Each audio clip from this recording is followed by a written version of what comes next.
प्रिय बच्चों, एमए उत्तरार्ध नवम प्रश्न पत्र उपन्यास जूठन ओम प्रकाश वाल्मीकि। अभी तक हमने देखा कि लेखक के मन में जाति बोधक सरनेम को लेकर बहुत सारा दर्द है। बार बार वे कहते हैं कि सरनेम से या उपनाम में मान अपमान छिपा हुआ है। इसके उजागर होते ही जाति का बोध हो जाता है, लोगों का व्यवहार बदल जाता है। अंधेरे कोनों में कहीं कुछ चीज़ें दबी हुई है तो वे अचानक ही उजागर होने लगती है और मन में एक दीवार से खिंच जाती है और एक अलगाव हो जाता है। जहाँ पर बड़ी बड़ी बातें की जाती है और प्रगति का या मार्क्सवाद का या आर्थिक समानता का बड़ा सा प्रसार किया जाता है, वहाँ पर भी यदि इस प्रकार का विभेद झेलने को मिलता है प्रारंभ से अंत तक, तो लेखक आखिर में कहता है कि मेरा घिसा पिटा नाम ओम प्रकाश वाल्मीकि लगने से संपूर्ण हो गया और मुझे इस बात का संतोष है। गोया लेखक ये स्पष्ट करना चाहता है कि मैंने ज़िंदगी भर जो संघर्ष किया, अपने प्रारंभिक जीवन से लेकर जीवन के उत्तरार्ध तक और नौकरी के बाद तक के वैवाहिक जीवन तक में उसकी पत्नी भी इस बात के लिए तैयार हो जाती है कि हमें सरनेम ना लगाना चाहिए और लगाया भी जाए तो इसे कुछ और बदल कर लगा लिया जाए ताकि इससे पड़ने वाले प्रभाव या दंश कुछ कम हो जाए।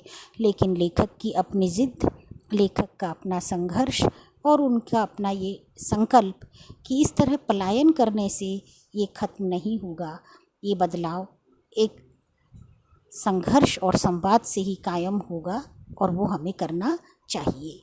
यहाँ पर उपन्यास का महत्वपूर्ण संदेश, महत्वपूर्ण उद्देश्य और लेखक की मूल संवेदना हमारे सामने बहुत अच्छी तरह स्पष्ट हो गई है। चंद्रपुर से स्थानांतरित होकर जब देहरादून आया तो मकान की समस्या मुंह बाए सामने खड़ी थी, क्योंकि जैसे ही सरनेम मालूम पड़ता और उन्हें लोग मकान देने से मना कर देते। महीना भर भटकने के बाद डॉक्टर सिंधवानी का मकान मिला था करणपुर में। 2 छोटे छोटे कमरों में पूरी गृहस्थी को समेटना पड़ा था। ऐसा नहीं था कि देहरादून में मकानों की कमी थी या किराया देने की स्थिति में नहीं था। बस मकान मालिक मेरे नाम का उत्तरार्ध सुनते ही आय बाय करने लगते थे या फिर कोई बहाना गढ़कर इनकार कर देते थे। डॉक्टर सिंधवानी के मकान से आगे मोड़ पर भोलाराम खरे रहते थे। उनकी पत्नी रामेश्वरी मेरी पूर्व परिचित थे तो वे भी वाल्मीकि ही, लेकिन खरे सरनेम लगा रखा था। देखिए, यहाँ पर वो थे तो वो भी वाल्मीकि, लेकिन उन्होंने सरनेम बदल दिया था। यह मकान उनके ही माध्यम से मिला था। लेखक इस बदलाव के लिए तैयार नहीं था। उनकी बेटी मंजू बैंक में नौकरी करती थी। अक्सर शाम को या छुट्टी के दिन मंजू चंदा के पास आ जाती। दोनों के बीच ननद भाभी का रिश्ता बन गया था। इस रिश्ते की चपेट में मुझे भी आना पड़ गया था। मंजू मेरी मुँह बोली बहन बन गई थी। इसी बीच मंजू का रिश्ता तय हो गया था। शादी विवाह का पूरा इंतज़ाम मेरे ही हाथ से हुआ था। बड़े भाई की जिम्मेदारी मैंने निभाने का पूरा प्रयास किया था। दफ्तर से छुट्टी लेकर घर बाहर के तमाम कार्य पूरे किए थे। चंदा ने घर के भीतर की जिम्मेदारी संभाल रखी थी। सभी कार्य सुचारू ढंग से पूरे हुए थे। जिस रोज़ मंजू की शादी का कार्ड छपकर आया था, एक हादसा हो गया था। दर्शनाभिलाषियों की सूची में घर परिवार के सभी लोगों के नाम छपे थे, सिर्फ मेरा नाम गायब था। मैंने इस बात को सहज ढंग से लेकर नज़रअंदाज कर दिया था, लेकिन मेरी पत्नी को यह बात परेशान कर रही थी। उसने मंजू से पूछ ही लिया था कि कार्ड पर इनका नाम कैसे छूट गया। मंजू ने बहानेबाजी करके बात को टालने की कोशिश की थी, लेकिन चंदा ने जिद्दी स्वभाव पाया है, वह अड़ गई और मंजू से सच्चाई उगलवा कर ही दम लिया था। भाभी, यहाँ कोई नहीं जानता कि हम वाल्मीकि हैं। सभी को यही पता है खरे हैं। भैया का नाम छपते ही भेद खुल सकता था। मंजू रुआसी हो गई। मतलब भेद खुल जाने का भय, जाति के कारण होने वाले व्यवहार और अपमान और हीन भावना या कोई कुंठा या कोई शंका से वे सदैव डरे रहते थे और ये बात वह स्वीकार भी करती है। लेकिन लेखक स्वीकार नहीं करता और पत्नी भी। चंदा को एक और अवसर मिल गया था मेरे सरनेम के खिलाफ मोर्चाबंदी करने का। ऐसा ही हादसा एक और रिश्तेदारी में हुआ। चंदा की भतीजी की शादी के कार्ड पर भी सभी के नाम थे, मुझे उसमें भी छोड़ दिया गया था। इन सब का अर्थ ये कतई नहीं है कि उन सब के संबंध मुझसे ख़राब है। वे सब मेरे आत्मीय हैं। मेरे सरनेम से उनकी पहचान के खुल जाने का डर बना रहता है। इस सरनेम के कारण जो दंश मुझे मिले हैं उनको बयान करना कठिन है। परायों की बात तो छोड़िए, अपनों ने जो पीड़ा दी है वह अकथनीय है।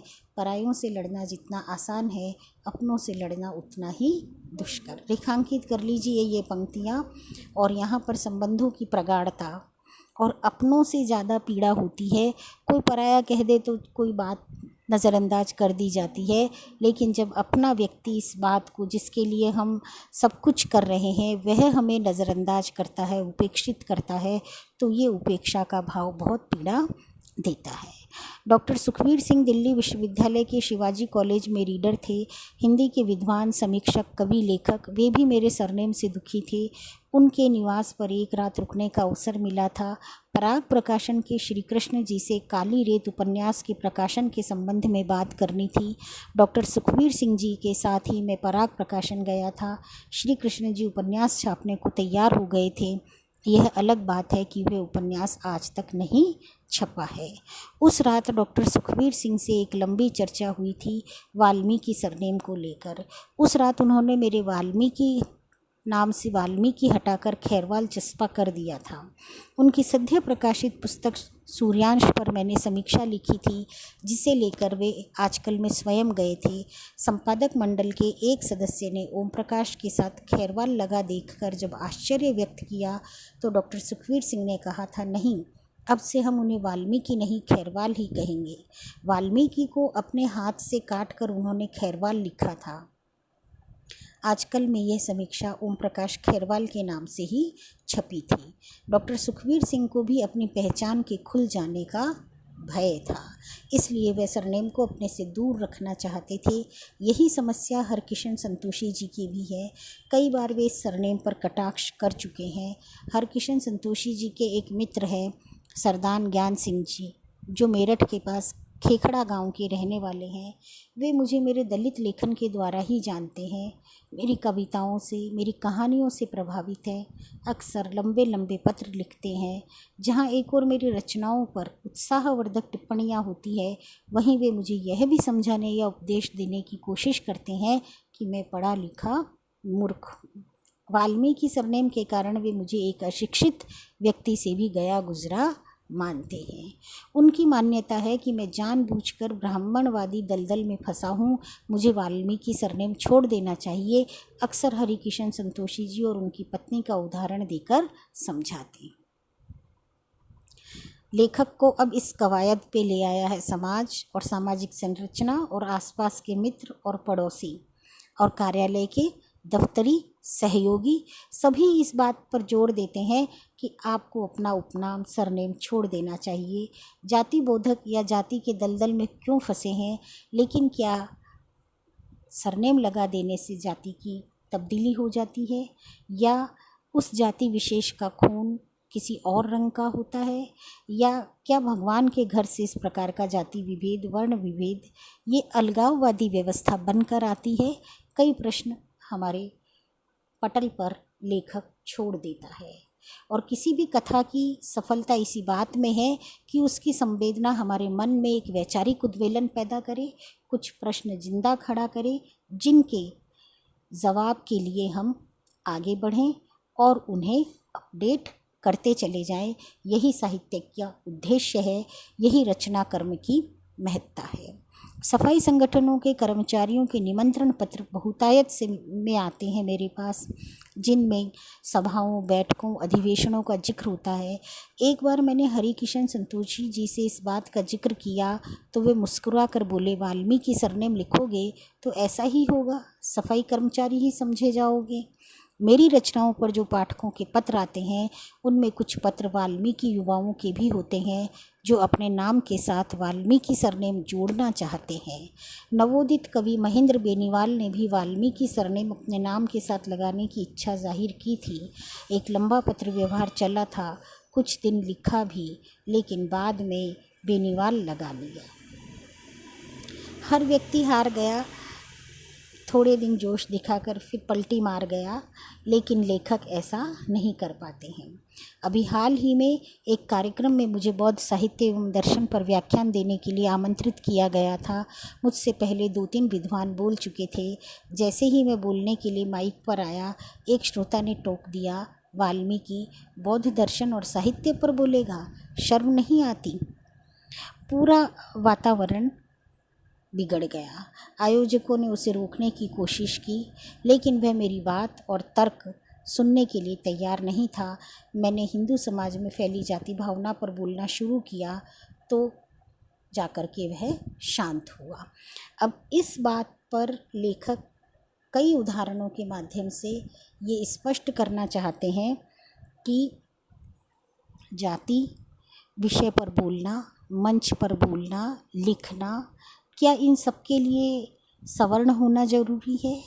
क्या दलित व्यक्ति होना इन सब के लिए उपयुक्त नहीं है? लेकिन लेखक अंत में इस बात को पूरी तरह पुष्ट करता है और अपने उपन्यास के नामकरण को भी सार्थक करता है, अपने दलित विमर्श की चेतना को भी सार्थक करता है। अब हमारा थोड़ा सा अंश और बच रहा है, वो कल हम पूरा कर देंगे। ये उपन्यास पूरा होने जा रहा है। बीच बीच में मैंने आपको बहुत सारे महत्वपूर्ण प्रश्न लिखवाए हैं, महत्वपूर्ण व्याख्या योग्य स्थल बताए हैं और अंत में एक बार इसकी हम संपूर्ण विवेचना करेंगे और उस आलोचना में आपको इसकी मूल संवेदना, चरित्र चित्रण और नामकरण जैसे 3 बड़े निबंधात्मक प्रश्न तैयार करने होंगे, तब जाकर के कि आपका ये उपन्यास परीक्षा की दृष्टि से, अध्ययन की दृष्टि से और विवेचन की दृष्टि से संपूर्ण हो पाएगा। इसलिए बच्चों, इस उपन्यास को शुरू से लेकर आखिर तक हमने जिस समझ और पड़ताल के साथ पढ़ा है, एक बार फिर पढ़ डालिए ताकि आपके पुनर्विवेचन के लिए आपकी मानसिकता में इसकी संवेदना जुड़ जाए।